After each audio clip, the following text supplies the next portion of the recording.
Let's go. You're listening to KZSU, Stanford University's FM radio station, broadcasting across the Yay area on 90.1 and across the world at kzsu.org. Welcome to Brands, Beats, and Bites, hosted by Daryl D.C. Cobbin and Larry Taman. Brands, Beats, and Bites stands at the intersection of brand, tech, and culture. We bring you interesting people and insightful points of view on what's popping and not popping in marketing, tech, culture, and beyond. DC and Larry are fascinated with the stories and people behind some of the best marketing in the business. No matter how dope your product, if your marketing sucks, your company may suck too. They both serve as managing partners at marketing consultancy Brand Positioning Doctors, where they help companies large and small, tech and non-tech, build better marketers so they can build great brands. What's happening, brand nerds? Yeah, you know, it's your boy back at you with a podcast of Brands, Beats, and Bites. And we have someone in the building today who is familiar with a territory that's close to where I grew up. We got another sixth god in the building, somebody that understands Toronto in the building. So Larry, can you let us know who we have in the building today? Yes, DC, we have Jane Lee in the house today. Welcome, Jane. Thank you. I'm so excited to be here. Okay, first of all, are you from Toronto? No. Okay, so I am from Detroit. Oh, so right across from Windsor, Ontario. And Jane, I just want to tell you this. I have been to many a Carabanas and I have had a freaking ball, okay? I mean, I have for those of you who have never done Carabana in Toronto, do yourself a favor and come. I don't know if they still turn up like they did when I went, but it was something else. So I love Toronto, one of my favorite cities. Yeah, it's so good. It's so good. Everyone needs to go and experience that, yeah. Yeah. All right, Jane, that's a great segue to your super cool background. So we've already established, Jane is from Toronto. That's a silent T, right, Jane? Correct. Correct. And she earned her business degree at York University Schulich School of Business. So, all right, D. So Jane gets her start in brand management, first with our friends at Pepsi in Canada, where she works in a cross-functional marketing role, and then transitions to working in brand on Yoplait yogurt at General Mills, where she is an integral part of a team that wins a marketing execution award. So she's getting a great start already, D. Brand management, wonderful, right? Mm-hmm. So check this out. Jane then moves from Toronto to New York, where she goes to work for Exact Media as their US brand partnership lead. And at Exact Media, they have a team of serial entrepreneurs and experienced CPG marketers who build a global media network where companies like P&G, Unilever, and J&J can effectively drive product trial, engagement, and market share goals by running targeted campaigns through their e-commerce network. And it's interesting, D, we always talk about how people's careers have these stepping stones. Well, for Jane's, it's so easy to see. So check this out. So all this great experience then leads Jane to make a leap that many corporate marketers really want to do, but really either don't do or don't do successfully. That's because it's hard, Larry. It's hard, exactly. It's hard to make that leap. Exactly. So Jane starts a company named Silly Bee Intimates, which is a specialized line of lingerie, the one that fixes all wardrobe malfunctions. And in a little more than 1 year, she is acquired. How impressive is that? Yeah, it happened really fast. I mean, mind you, this was, I guess, 8 years ago when it was so the e-commerce and direct-to-consumer brand world was so different. Literally, Jane, it was we got to keep going now, and then we're going to get into this. Okay, so we're going to get into where you are now, which is amazing. So after this great success, Shopify recruits Jane to be an entrepreneur in residence. And so Jane then leverages all this wonderfully successful experience into her current venture, where she founds LaunchPop. Now, LaunchPop is best known for their signal testing, which is trademarked, and is a proprietary testing and research methodology used to find product market fit and community before launching a digitally native brand, and ultimately helping high potential founders successfully launch their direct-to-consumer brand and or CPG brand. So she successfully launched brands include More Labs, Rowan for Dogs, Hydrant, GEM, etc. Additionally, Jane serves as an advisor to Maple VC, an early stage tech fund, and Lyra Growth, a growth equity fund for consumer brands. Jane is also an active angel investor. And lastly, Jane is also a volunteer mentor at the Founders Institute. In summary, brand nerds, we have a high flyer, an incredibly innovative marketer and successful entrepreneur in the house today. Think you're going to enjoy this one immensely. Welcome to Brands, Beats, and Bites, Jane Lee. Thank you. Thank you. That was quite the introduction. I've never had someone like read like every stage of my career like that. So I feel like super honored. Thank you for that introduction. You're welcome. You did it all. We just read it. Yeah. It is interesting though. Like, it's like, people always ask me like, oh, should I just like start a company right away after school? And whenever I tell them my story of how I went into like corporate and then startup and then tech and then startup again, it's kind of like I did get that 360 experience across all the different categories, and it just helped me become a better marketer. Yeah, as a whole. No doubt. So Jane Lee, Larry always gives our guests their flowers. They get their flowers right off the rip. So you got your flowers there. And brand nerds, we truly have a sixth goddess in the building today. And what you just touched upon, Jane, is where we're going to go with our Get Comfy section. So here you are, you're doing your corporate thing. You're in your corporate wave. You're doing well on your corporate wave. And then you make this move into entrepreneurship, this silly bee. What was going on inside of your mind, your heart, and your soul as you begin to make the actual move from corporate person to entrepreneur? Yeah, I always say this about how like entrepreneurs have this like stupid confidence, which is like a confidence that comes out of nowhere. Like you just believe in yourself and you believe that you can problem solve and get through anything. And I think I had that. And I was so young and I didn't have that much experience, but I still believed in my capabilities of problem solving. It wasn't my capabilities to actually like create a good company. It was like, I think that no matter what I come across, I could figure it out. And so I think like that was really helpful for that transition over. And also it helped that I was like super young and I had like essentially nothing to lose. I was like, sure, you know, like I've gone to like General Mills and Pepsi, and if this company fails, then I can always get a job, but I can't like take back, you know, the time that I have, the energy and the freedom to start something and take all this risk. And so that was like a big thinking as well. But it was like the hardest transition, I think. One of the things that happened during my first company was that I started it with a friend. And you guys probably know a lot of co-founder horror stories where like it didn't work out and I had to pay her out, put me in a lot of debt, had to like really claw myself out of that. She was also like, used to be a really good friend. So obviously that emotional part was really hard. So that experience like made me grow up really, really quickly, but it all turned out to be the best. So yeah. I love that you shared the full scope of that, right, Dee? Because, you know, on paper, you go, started Silly Bee Intimates in a year and some months, you not only started, but you were already acquired. And so on paper, it looks like, oh, that's amazing. That was easy. But even just that part that you just shared about having a co-founder who was a friend, like that's, you know, that's a whole different situation that people have to traverse when they take this kind of path, those kind of things. And so what looks on paper is never as smooth as it really is in real life. Oh yeah, for sure. And I think like back then as well, because it was such an early stage for direct to consumer brands, I didn't have the financial literacy to understand what fundraising meant, because I was like really young. And, you know, I'm a woman and it wasn't like a thing that us women talked about. And so I raised no money. So at nighttime, I would actually work at a bakery, like the nighttime shift, to be able to fund like my personal expenses. Wow.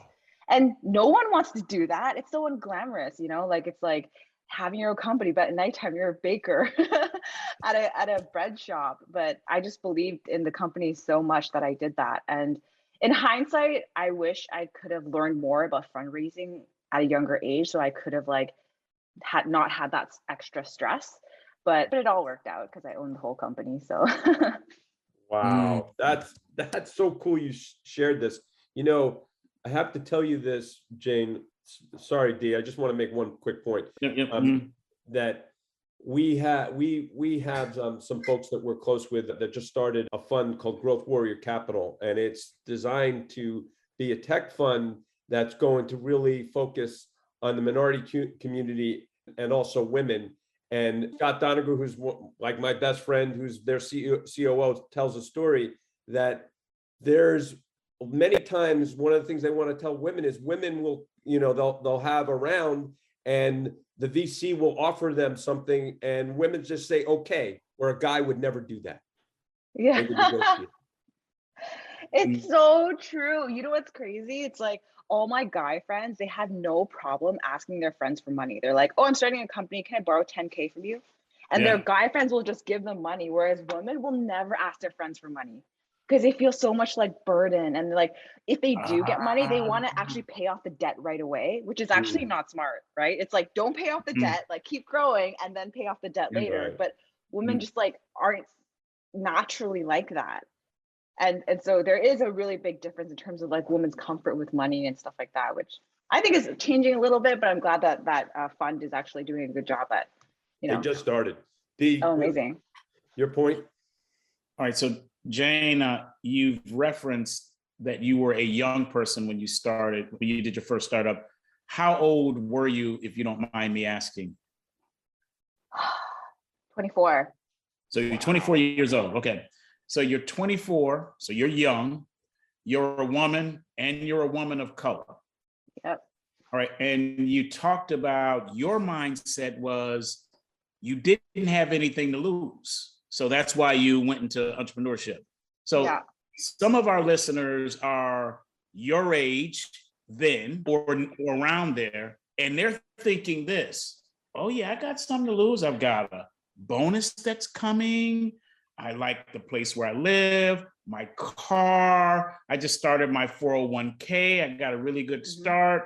They're thinking there's quite a bit that can be lost at 24, 25, 26, 27.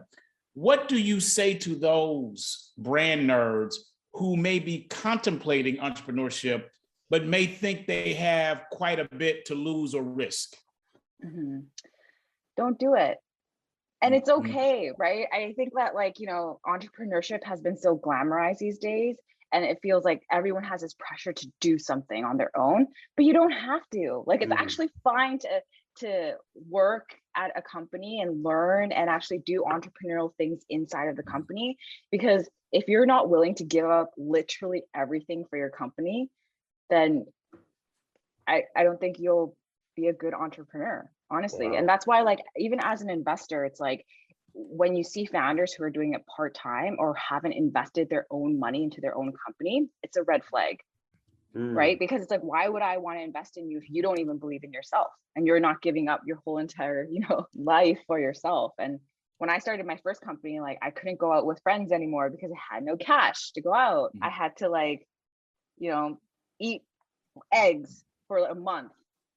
Hard-boiled eggs, so it's like, are you willing to go to that extent because you believe in the future of your company? And if the answer is no, that's fine.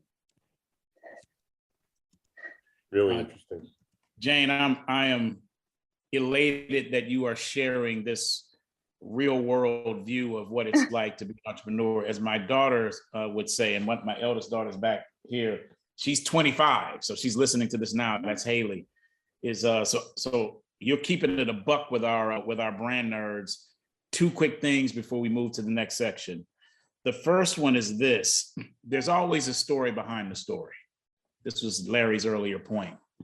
And the second thing that you said that I really want to capture and pronounce and highlight, raise up. Being an entrepreneur is like being at a high stakes poker table, except you're not pushing just chips in the middle, you're pushing your life into the middle.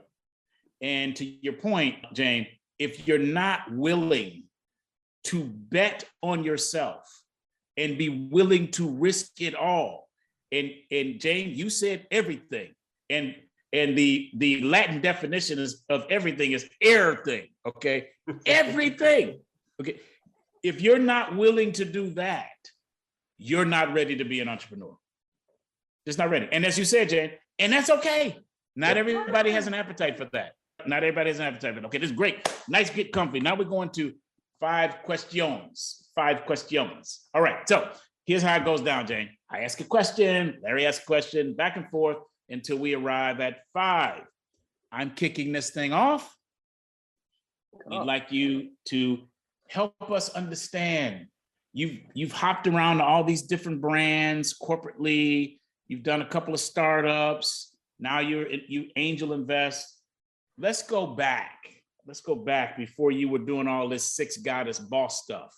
What was the first branding experience you had, Jane, that just took your breath away, captured your attention, compelled you to love it?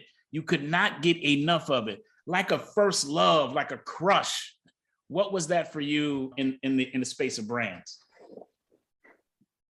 Yeah, it's really funny to think about this because I had to go back, way, way back. And I think my first experience and like aha moment with branding was, back in the day when like Baby Fat and like Echo Red, like it was like really cool and everyone wanted that stuff. It was like super swaggy. I was in high school and every single summer in high school, I went back to Korea to visit family.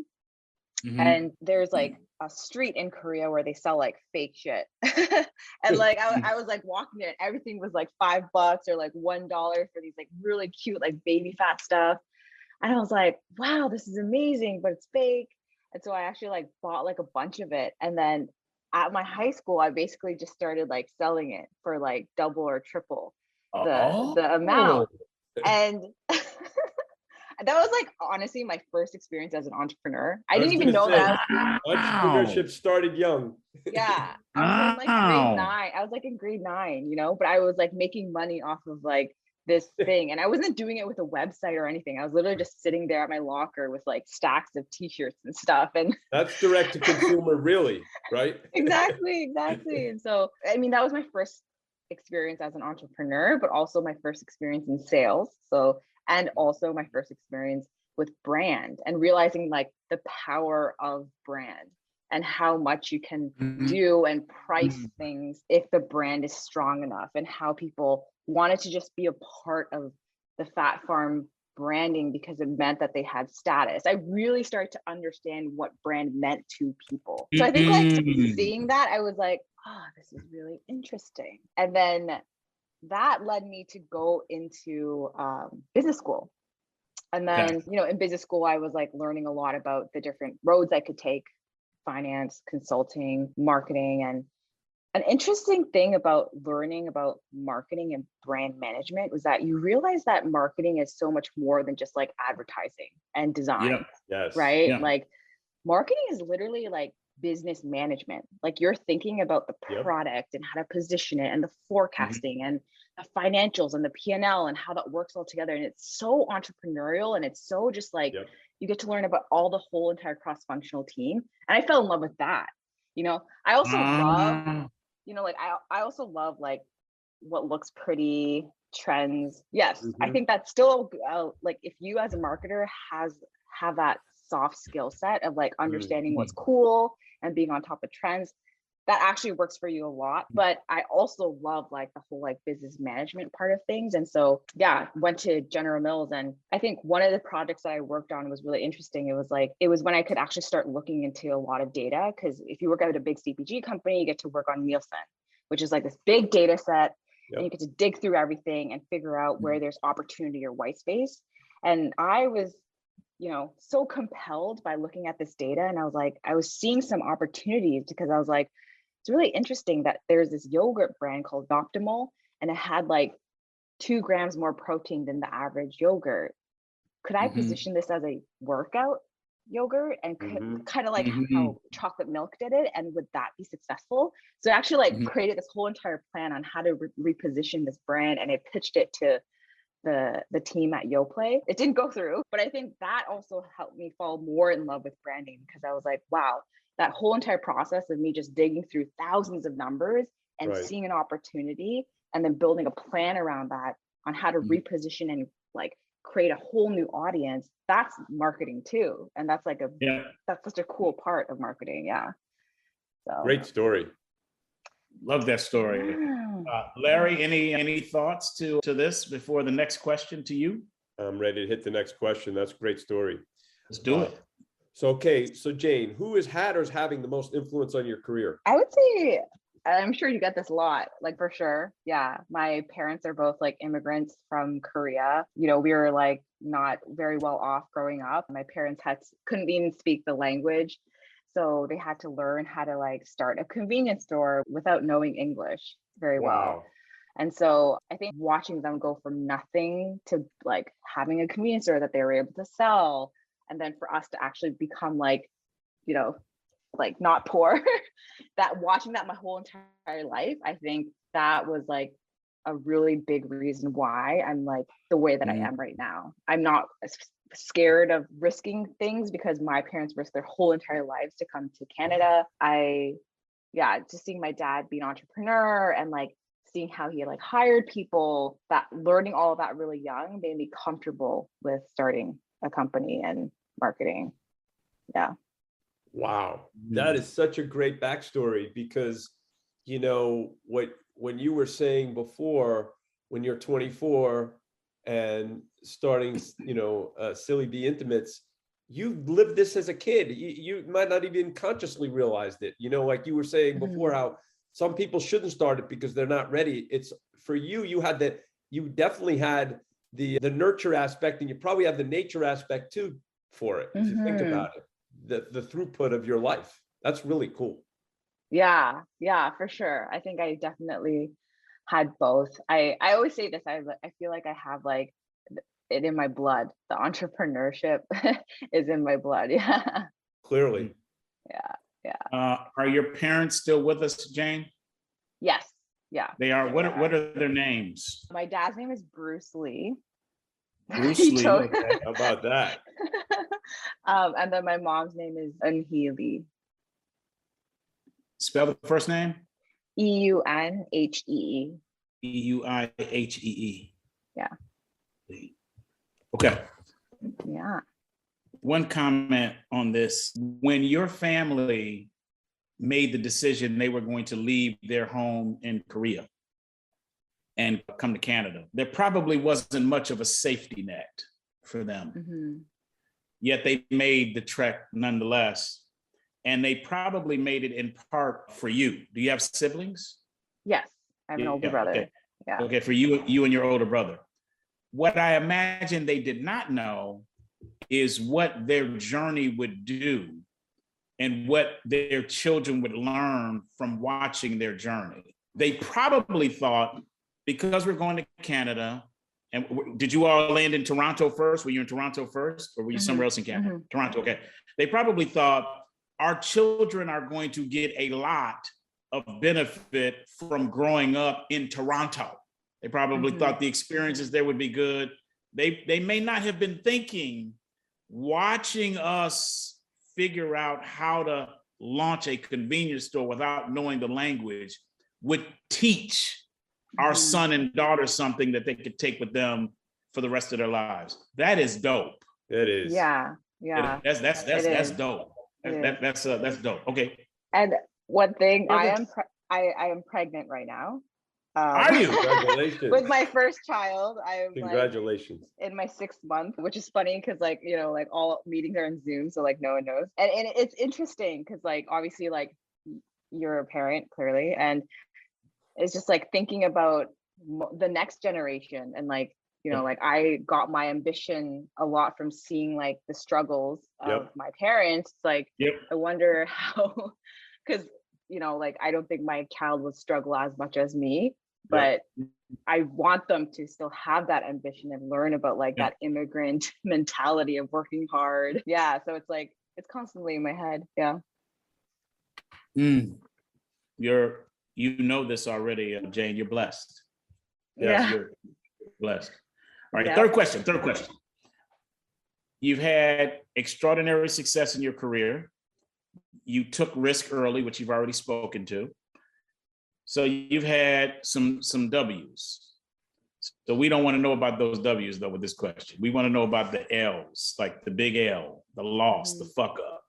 What's the biggest one from you, part A, and then part B, Jane, is what did you learn from that? Oh man, a lot of fuck ups, honestly. Hey, successful people, if you don't have them, you're not successful. Yeah, it's true. Yeah, so I guess like one of them is so my company Launch Pop right now, you know, it's a great company, and my co-founder and I are the only people on the cap table. We don't have investors, profitable company, and you know, we have a great team. I love the company that we've built. And you know, it was interesting because like we started the company adamant about not having investors because we wanted to make sure that we built something that was just ours and we had the ultimate freedom with all of the decisions that we would make for Launch Pop. And so they're like at the beginning, I think one of the biggest fuck ups was like, there were like several, but one of them was we didn't really manage our cash flow correctly. So that's one of the big fuck ups in the first year. Yeah. And I think, juicy. Yeah. It's like, it's interesting when you're like starting a company and like you start making a lot of revenue and there's a lot of traction. And then you start thinking about how to grow the company, but then you have to like think about your expenses. And I know that's such a simple concept, but I think a lot of people will get like just almost like blinded by like the potential of the growth of the company and just like forget that the burn rate.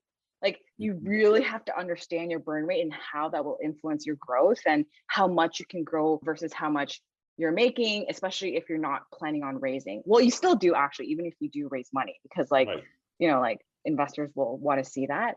And so just like, it's just like finance 101, just like understand cash flow and understand that there's always a risk of something happening and going wrong, especially if like you are a company that has started to get a lot of traction, something will happen. So for us, like we did super well because the first company that we launched was called Morning Recovery. It's this hangover drink.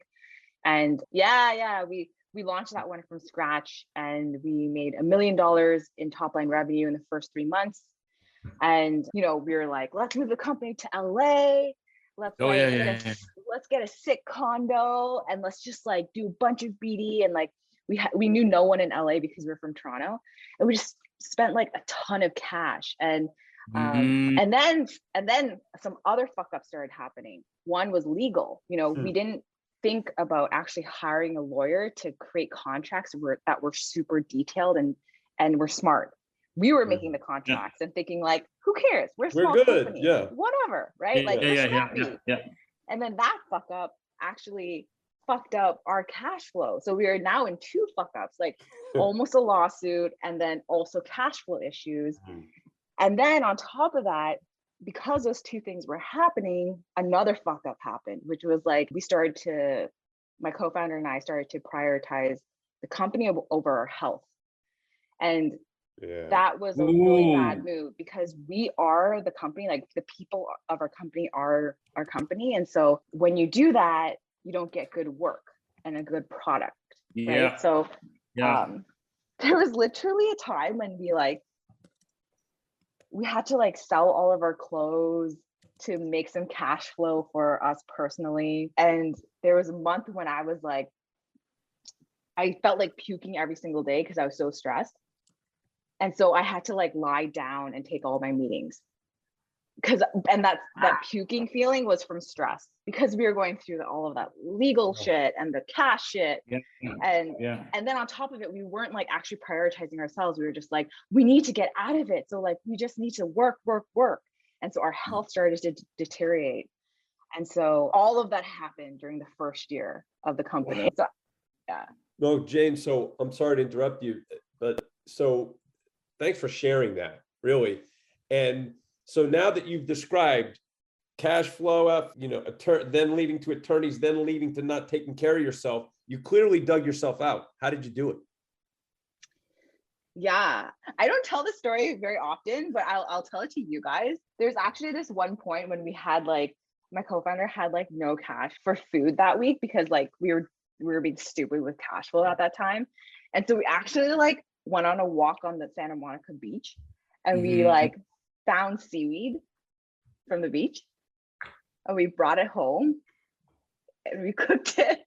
Oh my God.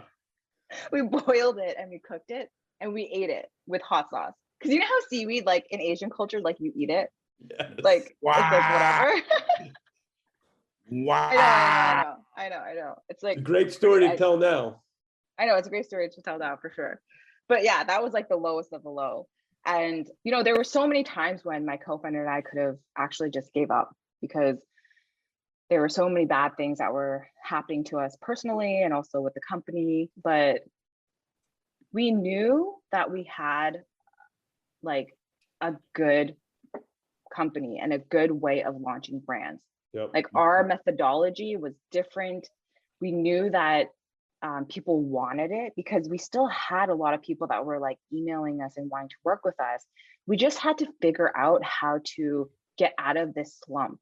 And yeah, one of the things that we did was we actually took some time, like we actually took 3 months to actually stop a lot of our operations for the company to think about the company, what we needed to problem solve and prioritize our health. Like that's actually a decision that we made.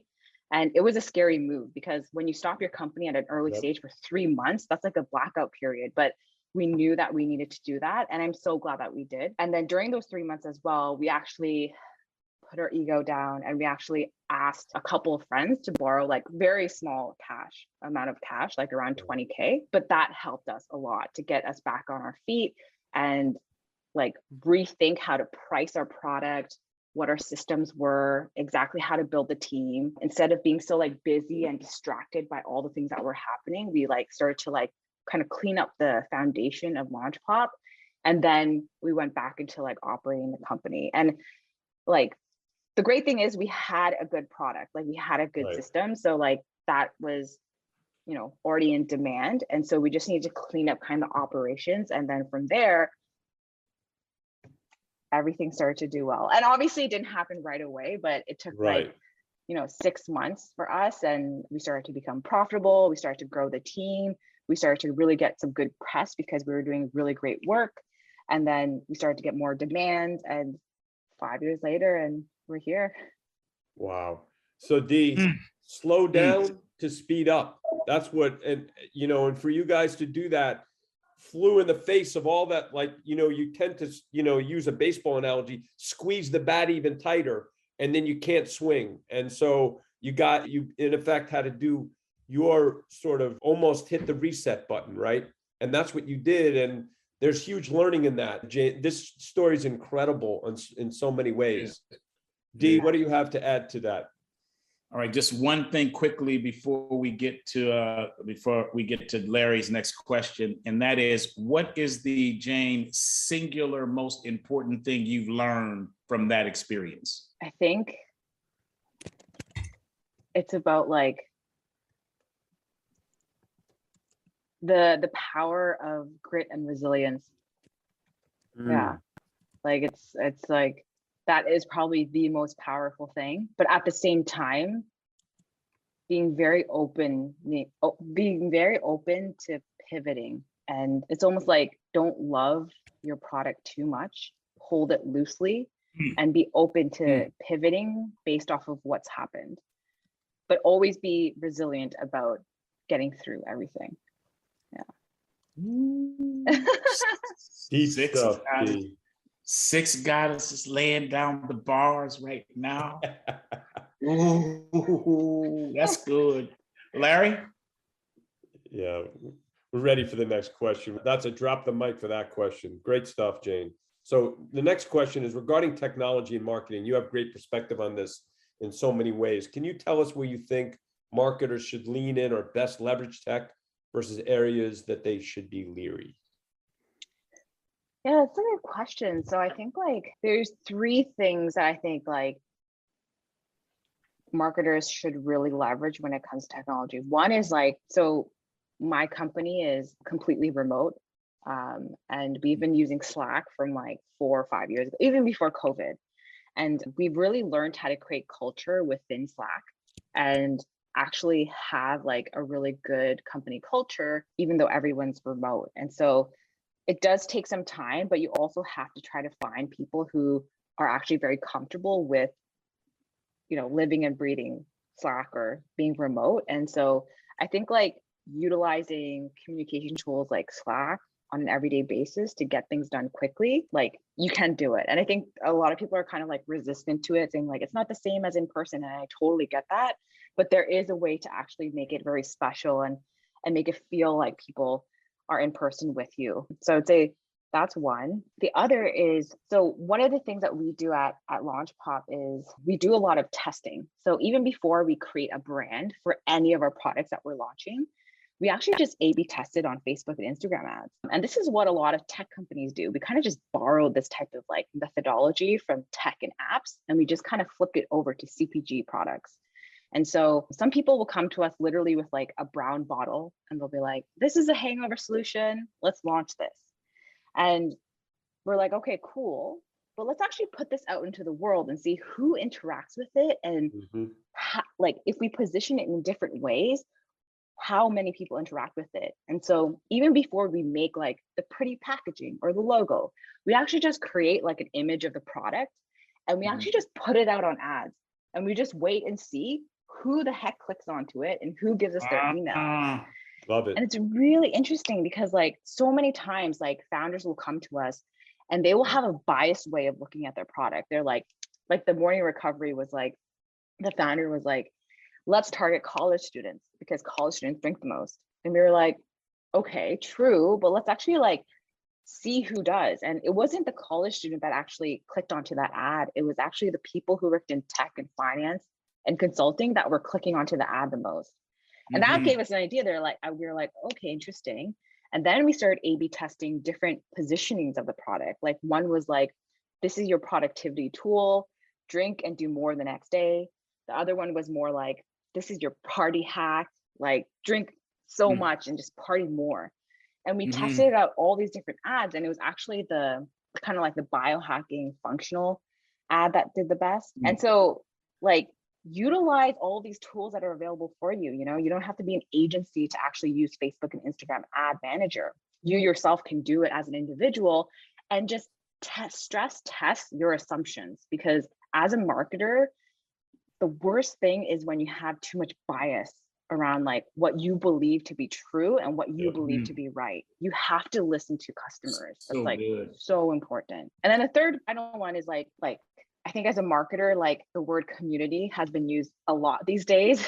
And I strongly believe that community is like probably the only way to be defensible against other brands. And creating community can start at any time, even before you have a product. So with us, before we even have like a brand or a website ready for the product, we actually create community from the get-go. And it'll either be on like Facebook group, private Instagram handle, Discord, or Slack. And we create a closed off group and we invite like around 200 of our core consumers into that group. And even before the product is ready for sale, we actually like co-create the brand with this group. So we like ask them like, which logo do you like better? Or which packaging do you like better? And like, they all vote on it. And this becomes your like online living and breathing focus group, but it also becomes your community of people that felt like they actually built the business with you. And then they start inviting their friends. Wonderful. And then by the time you launch, these are the people that actually are your ambassadors, but are the people that purchase first because they actually built it with you. So yeah, I would say like utilize those three kind of tech products to your advantage as a marketer. And hence Launch Pop, that's what you guys do. I mean, you answered that question, in a way that you guys live, which I love. Yeah. Do you anything to add to that? So we'll go to the next question. Indeed. Jane Lee. Yeah. What are you most proud of? I've actually never been asked this question, which is interesting. I think I'm most proud of like the relationships that I've built and that I've created over my career / my life, because it's kind of the same thing. Yeah. So yeah, it's just like, I think through, especially like through Launch Pop, I'm able to like live my truest self. So like I don't fake a different Jane through Launch Pop than I am like out of at my personal life. And that's helped my company work with great people because there's no hiding, you know, who I am and who just gets along with me naturally. So my team is amazing and the clients that we work with are great. And yeah, I think it's just like my personal relationships, my professional relationships, every single person that I've created a great relationship with are just like amazing people. And I think that's what I'm most proud of. You know what, Jane, that is an incredible thing to be proud of. And, you know, the way you describe it too, your personal life and your business life are so intertwined, right? And that's what you live.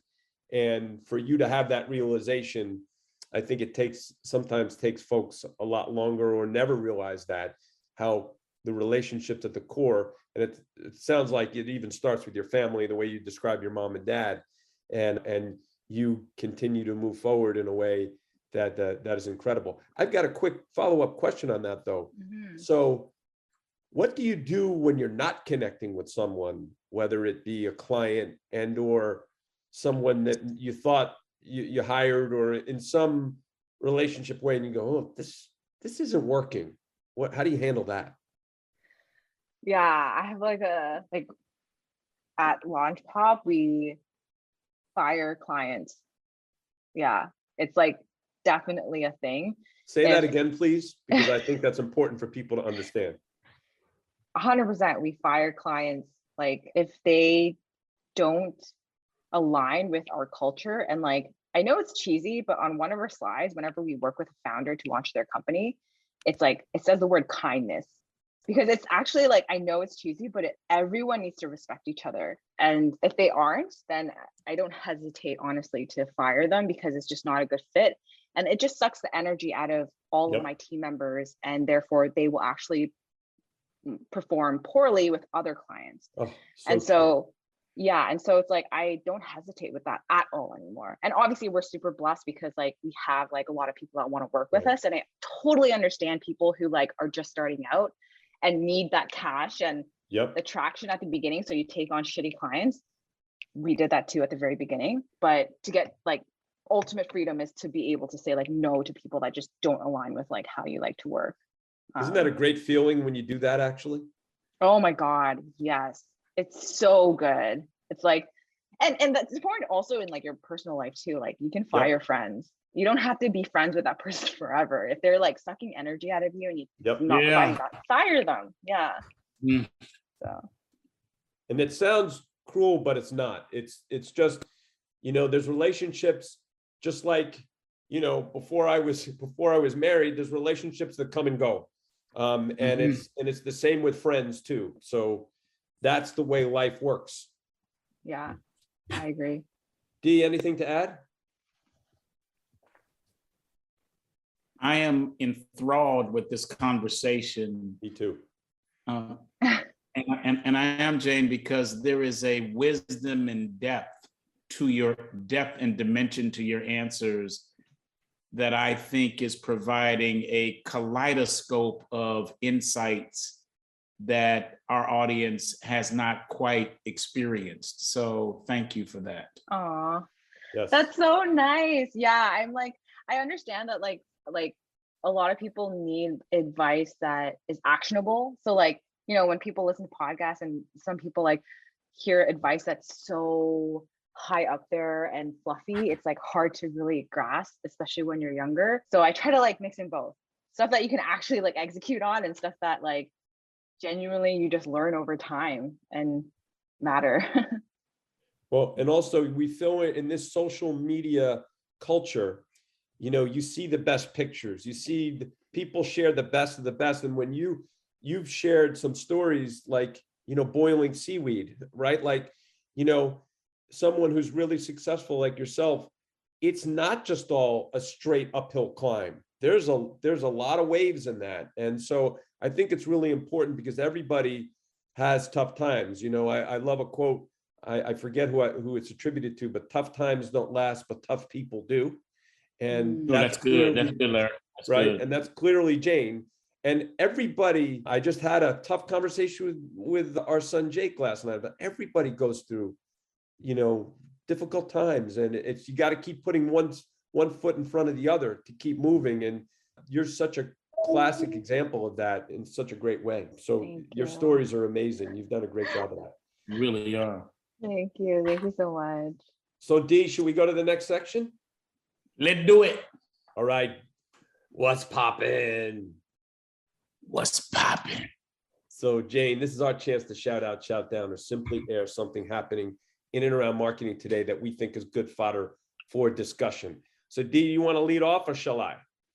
Would you do the honors, brother? I'd be happy to. So in light of Jane joining, this is a pet peeve I've been wanting to share for a long time.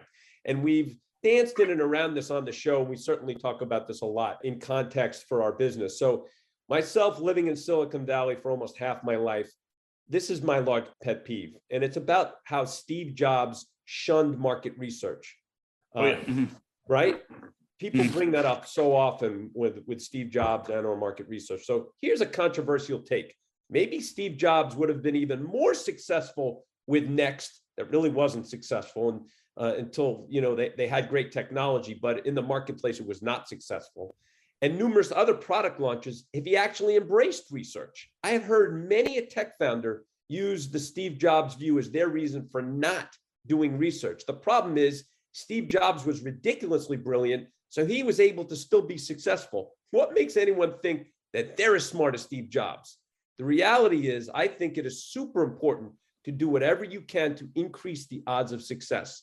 For me, the best research does not make decisions for you, but helps inform you to make better decisions and or enhance your decision making.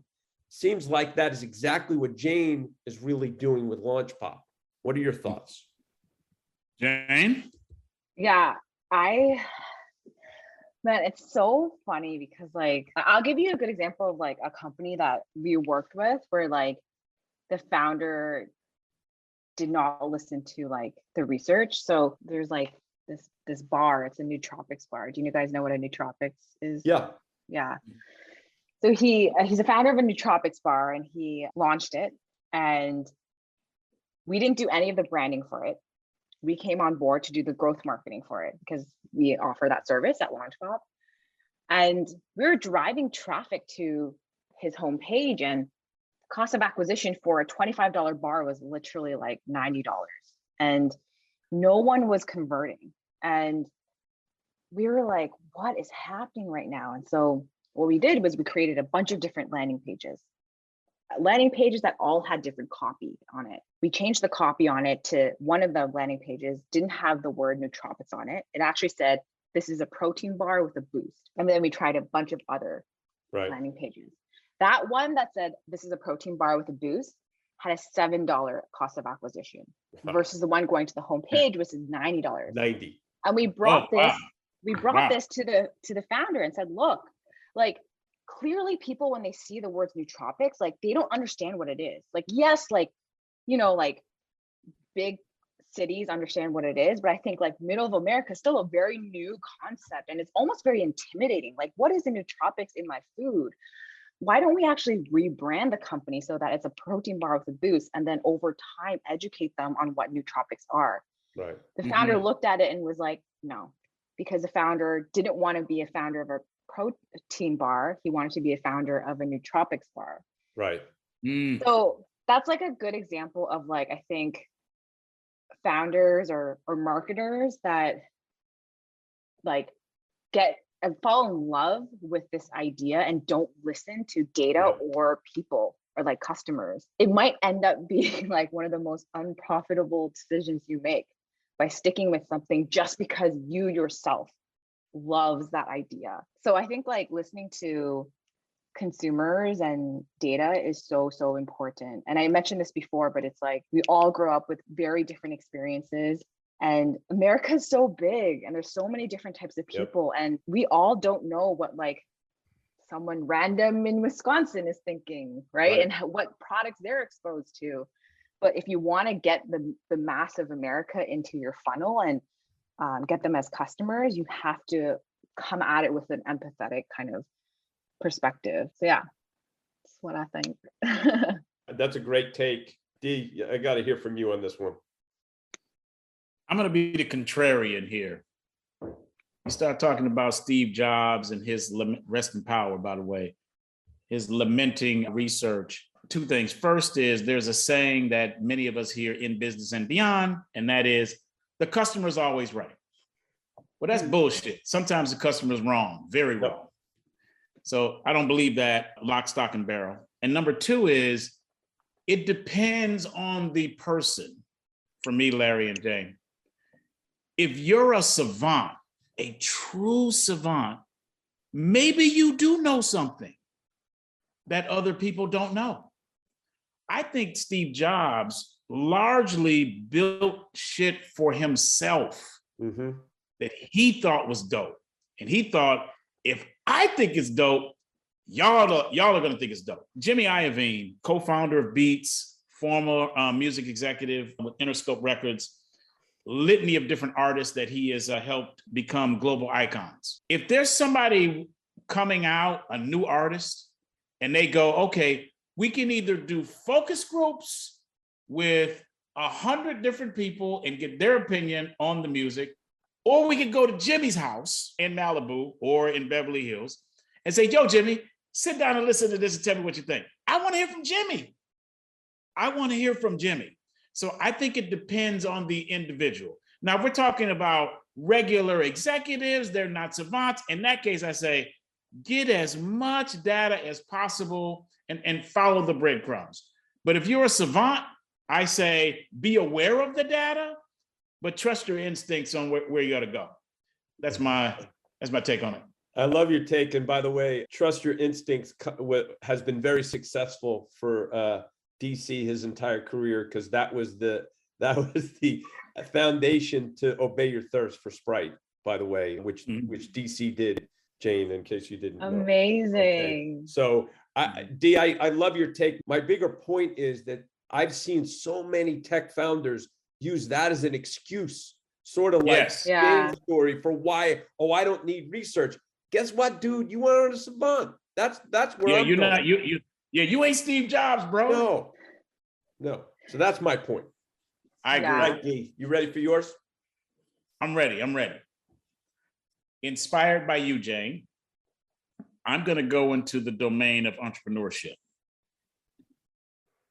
I've said on this podcast before that if someone told me what was required and what sacrifices I would need to make to be an entrepreneur, I'm not so sure that I would have done it. I think I would have done it if they painted the whole gory picture. I think I still would have done it, but I would have entered with far more trepidation than I did. Going back to what you said in the Get Comfy section about sacrificing everything. I'm here with my daughter, my eldest daughter, Jane. I have two other daughters. They are 21, 23, and 25. Haley's the eldest, Lauren's my middle girl, and Sydney is my baby. Not so much a baby, and she's the tallest one in the family, Sydney. There were decisions that my former wife and I, Valerie, made where I was fully cognizant that the sacrifice was not just mine, it was a family sacrifice. And these things ached. My soul ached. I could not believe that I was even in the position to have to make these decisions with my former wife regarding tough choices on what would be paid, what would not be paid, the sacrificing of what would have been a typical future in terms of investment and return and that kind of thing. Oh, just tough. But we did it. My former wife and I are no longer together, hence former. And I continue to walk that path now. So what's popping for me, Jane and Larry, is giving our brand nerds a real world view of what it's like to be an entrepreneur. Not this fanciful stuff that you read about, not the stuff that that where it looks like, oh, wow, they had a couple things going on, but not so much. Nearly every business, I don't care whether it's a one-person business or a 10,000 person business, experiences near-death experiences. Many die. And so the thing I'd like the brand nerds to know is that when you start this journey, this is what's popping for me, travel with your defibrillator, because you're going to need it. You're going to need those paddles. So that's what's popping for me. Mm-hmm. Love to hear your thoughts, Jane. No, I completely agree. Yeah. And I think like, it's actually so nice to meet other like entrepreneurs that like have gone through it. And like, it's almost like you just connect with them on like this deeper level of pain. Cause like, cause like of all of the and like things like, it sucks. Like my relationship suffered then too. And it was really hard. Yeah. And it's like a ripple effect when your life is taken over by your company. So yeah, but it's also like important to like, I think have, if you can have a good support system around you, like you had your daughters, right? Like they like probably motivated you and and same with me. It's just like having the friends and family that could like just make me feel like everything was okay. That was like a lifesaver for me. So yeah. Yeah. Great, Larry? Well, let's be truthful. We at Brands, Beats and Bites and Brand Positioning Doctors, we are entrepreneurs and we've experienced mountains and valleys just like every entrepreneurs do. And so as you're telling these stories, I know Jeff is back there and I know DC and we're relating to them all too well. And so it's really important that we all convey this, not to scare anyone. It's the opposite. It's more to say, like I mentioned before, we're all going to go through peaks and valleys and the roller coaster of life. And you just got to keep putting your, 1 foot forward.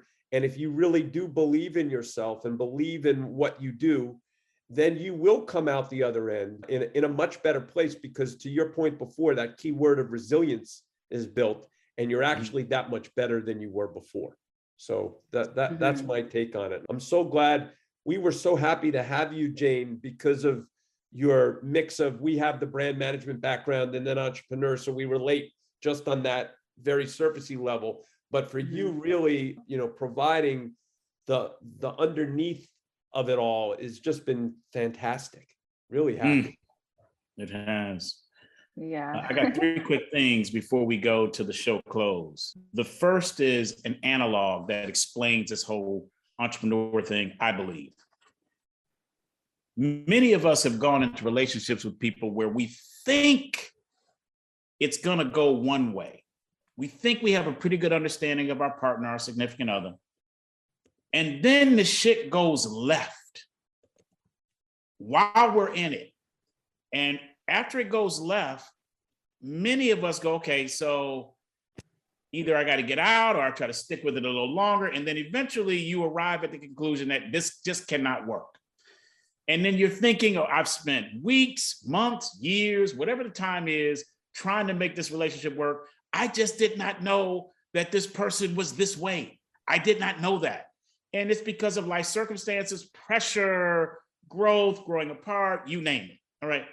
What we're trying to do, brand nerds, is entrepreneurship is like that. You get in relationship with the business. You get in relationship with colleagues. You get in relationship with clients, and you don't know how it's going to go.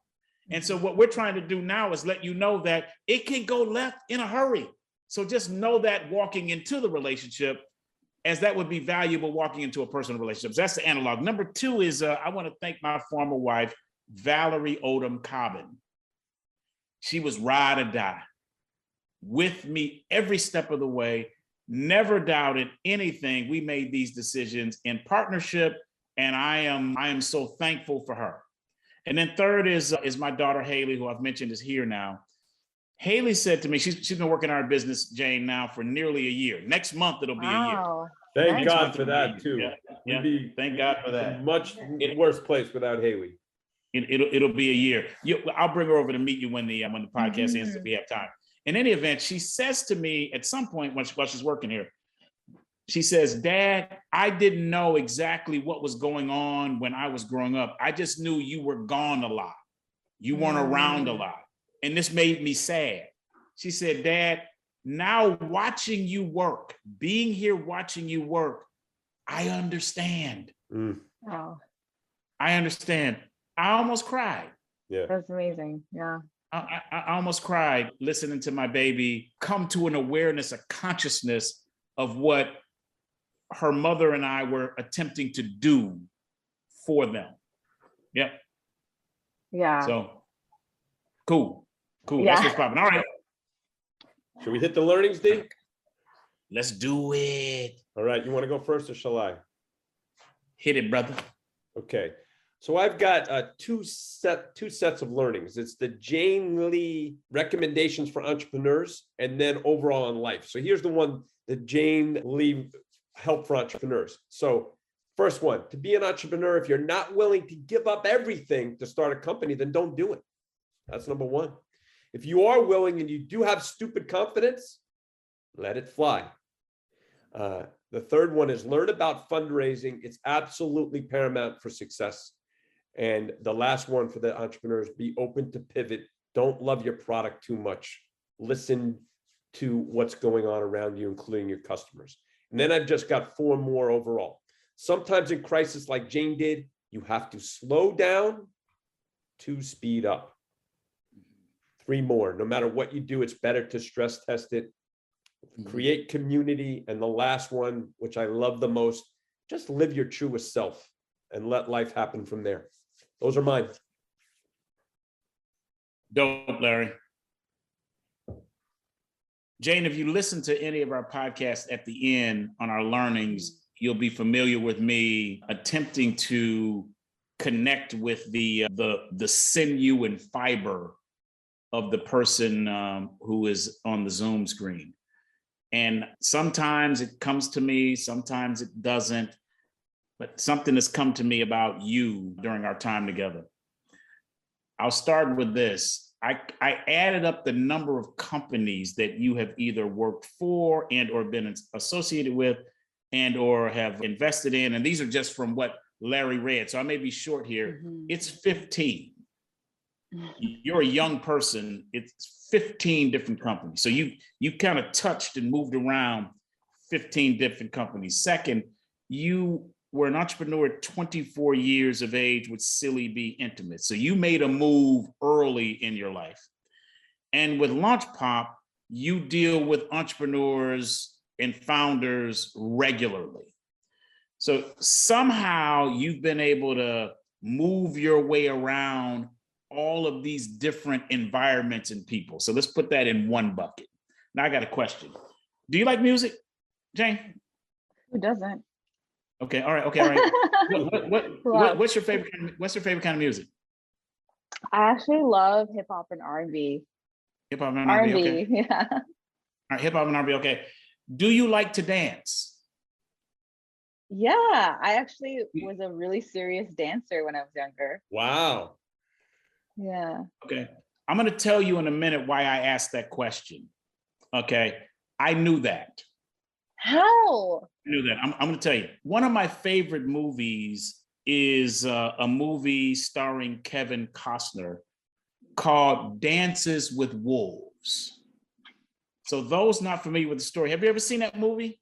Yes, very long time ago. Yeah. Okay. So for those who are not familiar with the movie, Kevin Costner is in the Army, the U.S. Army, and he finds himself deserted. And he comes across a Native American, actually several. So he's by himself, and they start to approach him. So he thinks he's about to die. He then arrives at a place where he's like, okay, these are humans. So let me just try to figure out if we can make some connection. They end up making a connection. He ends up converting from being a officer in the Army or whatever the military brigade was for the US to becoming a part of the Native American family. He became one of them. In other words, he found a way to dance with wolves, not the people, but the wolves who are honored and considered to be spiritual beings among Native Americans at that time. So that's hence the name of the movie, Dances with Wolves. This dude who was very much so not comfortable dancing with wolves, probably didn't want to be around wolves, became comfortable dancing with wolves. This made him a part of that community. And he ended up defending it and risking his life to defend it. Now, your parents, what are their names again, Jane? Bruce and he. Okay, got it. Yeah. What they did is they were dancing with fear.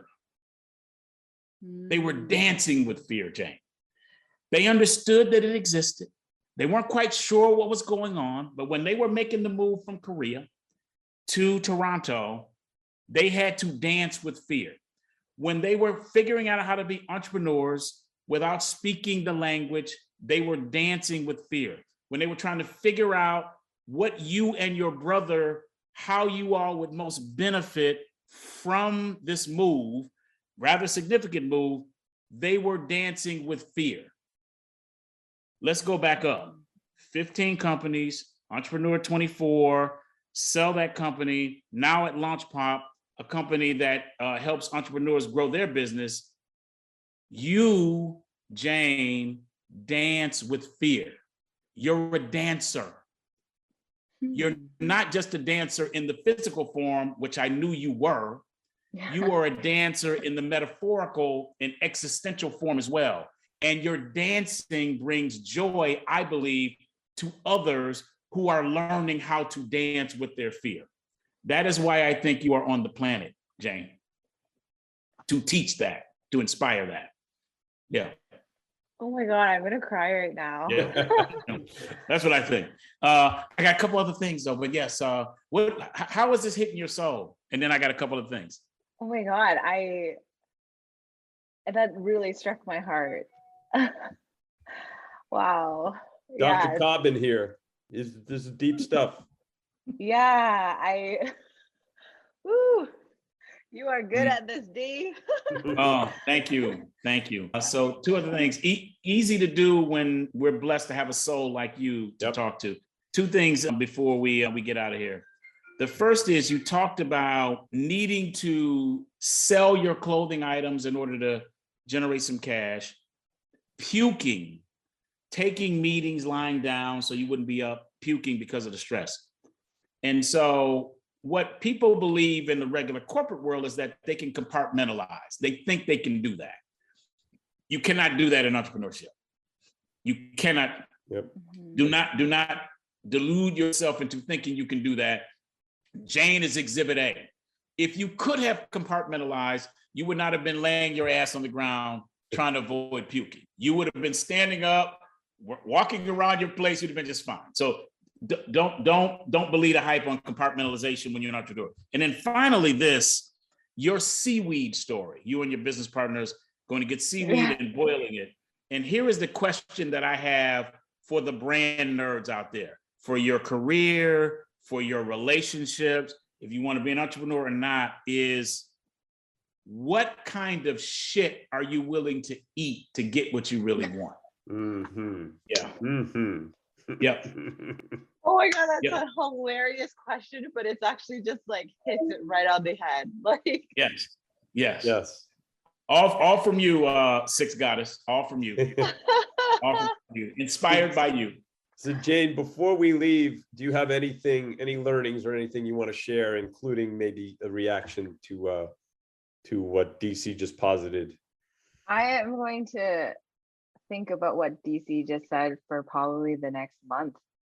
I'm gonna reach out back to you and let you know my thoughts, but man, this was such a special time. Like, I think like you guys actually talk about way more than just brands, like it's like, and marketing, it's like tying it with like people's souls and like how that works with marketing and brand and this world. And you guys have something really special. Well, and I thank think you. I wouldn't have been able to be so open without you guys being so like, just it made me feel so good and safe in this environment to just speak my truth.